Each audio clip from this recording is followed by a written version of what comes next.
बिस्मिल्लाहिर्रहमानिर्रहीम। अस्सलामु अलैकुम वरहमतुल्लाहि वबरकातुहू। नहमदुहु व नुसल्ली अला रसूलिहिल करीम, अम्मा बाद। एक भिखारी का सच्चा वाक़या, सबक आमोज़ वाक़या।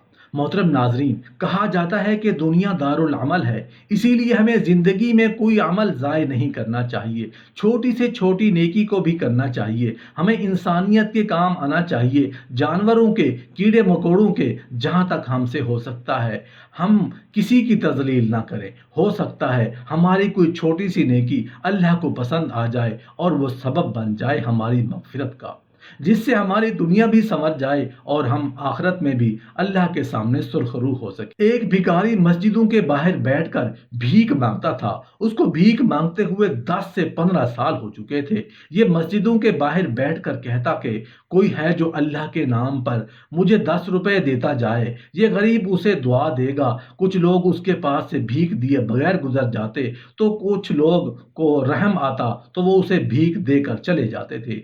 एक अंग्रेज को काफी शौक था। वो सियाहती मकाम पर जाकर मुख्तलिफ चीजों का मुआयना करता था और उसका इस्लाम से दूर तक कोई वास्ता नहीं था। ये एक ईसाई बंदा था। उसको सियाहत का काफी शौक था। ये दूसरे मुल्कों में सयाहत के लिए जाया करता था। एक बार ये अंग्रेज सयाहत के सिलसिले में उस मुल्क में आ पहुंचा। उसने यहाँ आकर सोचा कि इस बार मुसलमानों की मस्जिदों का मुआयना किया जाए, जिससे मेरे इल्म में इजाफा हो सके। फिर अंग्रेज मस्जिदों का मुआयना करने लगा। ये मस्जिदों का मुआयना करते हुए उस मस्जिद के दरवाजे पर आ पहुंचा। यहाँ पर वही फकीर मामूल के मुताबिक बैठा कह रहा था, कोई है जो मुझे अल्लाह के नाम पर 10 रुपए दे, ये गरीब आपको दुआ देगा। अंग्रेज ने अपने तर्जुमान से पूछा कि ये बंदा क्या कह रहा है, तो उसकी तर्जुमान ने अंग्रेज को बताया कि ये बंदा अल्लाह के नाम पर कह रहा है कि कोई है जो मुझे 10 रुपए दे दे, जिससे मैं अपना गुजारा कर पाऊं। अंग्रेज ने उसकी बात को सुनकर अनसुनी कर दी और सीधा मस्जिद के अंदर चला गया।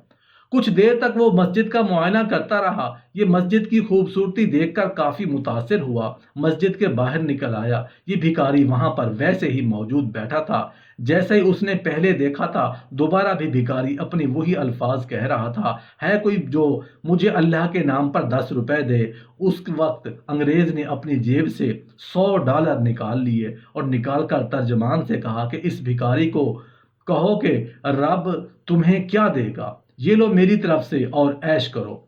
उसके तर्जमान ने भिखारी से कहा कि अंग्रेज ने ये तुम्हें $100 दिए और कह रहा है तुम्हें रब क्या देगा, ये लो तुम मेरी तरफ से और ऐश करो।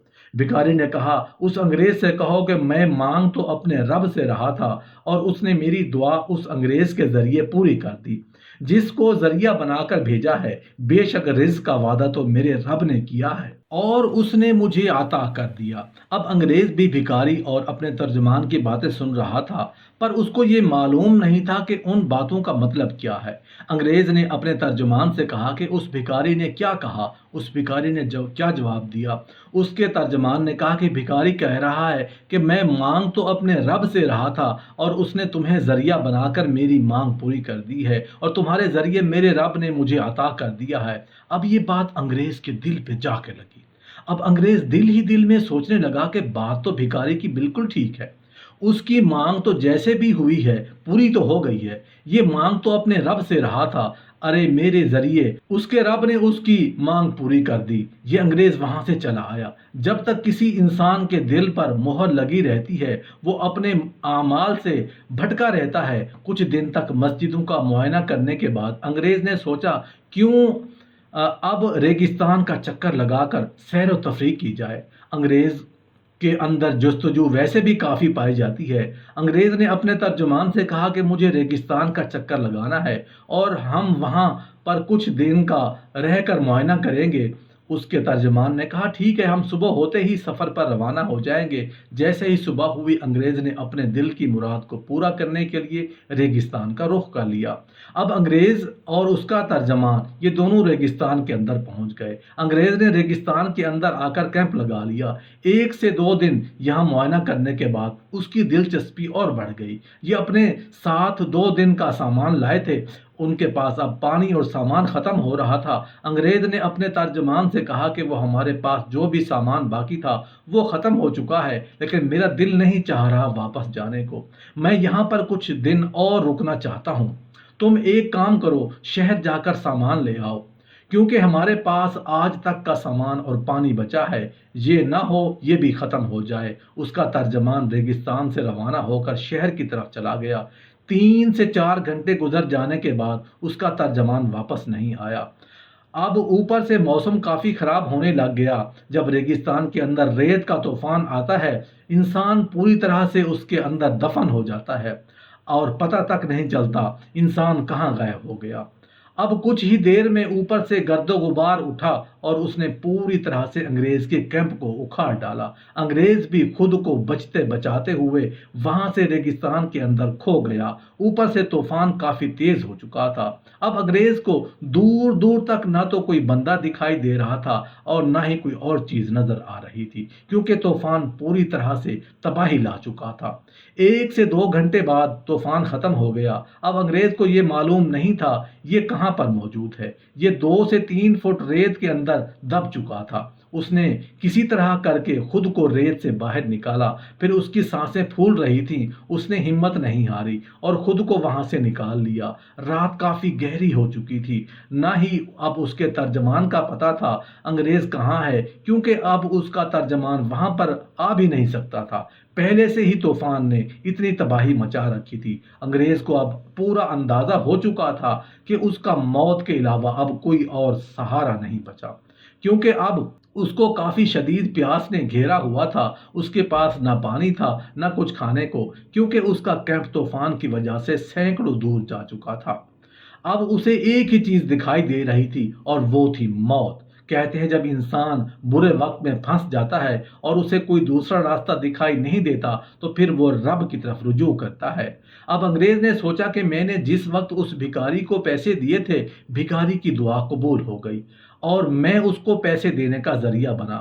اب دیکھتا ہوں کہ اس بھکاری کا رب مجھے بچاتا ہے یا نہیں۔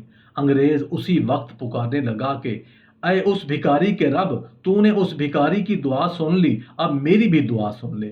اب مجھے ہر طرف سے موت نظر آ رہی ہے، اب مجھے پتہ ہے کہ میں نہیں بچ پاؤں گا، اب میرا آخری سہارا تو ہے، مجھے اس دلدل سے نکال۔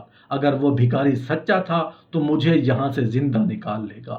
پھوٹ پھوٹ کے رونے لگا اور اسے اب کوئی دوسرا سہارا دکھائی نہیں دے رہا تھا۔ روتے روتے اس کی آنکھ لگ گئی۔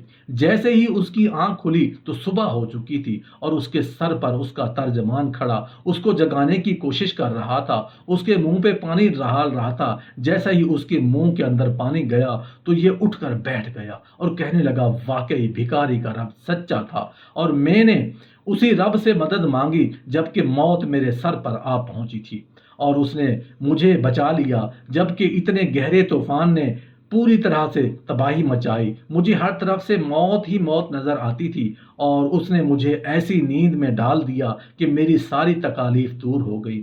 پھر جب میری آنکھ کھلی تو میرا ساتھی میرے سر پر کھڑا تھا۔ بلا شک بھکاری کا رب وہی ہے جو سب کا رب ہے۔ پھر اس انگریز نے اسلام کی دعوت قبول کر لی اور راہ راست پر آ گیا۔ بے شک پروردگار تو وہ ہے جو ہزاروں میٹر سمندر کی گہرائی کے نیچے لاکھوں پتھر موجود ہوں، اس کے نیچے ایک کیڑا بھی رہتا ہے تو میرا رب اس تک بھی رزق پہنچاتا ہے، اس کے ہر حال سے باخبر ہے، ہر چیز پر قادر ہے۔ اللہ پاک سے دعا ہے کہ یا اللہ پاک رکھنا شان کے ساتھ، مارنا ایمان کے ساتھ اور مرتے وقت کلمہ شہادت نصیب فرمانا اور رسول اللہ صلی اللہ علیہ وآلہ وسلم کا سچا پکا امتی بنانا اور آپ کے نقش قدم پر چلنے کی توفیق عطا فرمانا۔